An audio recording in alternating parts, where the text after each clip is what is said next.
பொருளோடு புகழைத் தந்து போற்றிடும் வாழ்வைத் தந்து வருங்காலம் அனைத்தும் செல்வம் வரும் காலம் ஆக்கி வைத்து பெருமைகள் வழங்க வேண்டும், பேரருள் கூட்ட வேண்டும்.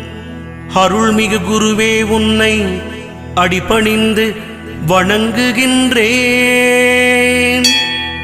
வருடம் ஓர் ராசி வீதம் வட்டமாய் சுழன்று வந்தே தருகிற பலனை நாங்கள் தங்கமாய் ஏற்றுக்கொள்வோம். வருகிற நாட்களெல்லாம் வசந்தமாய் மாறுதற்கே அருள் தரும் உனது பார்வை அனுதினம் எமக்கு வேண்டும். குருவே, நீ பார்த்தால் போதும் கோடியாய் நன்மை சேரும்.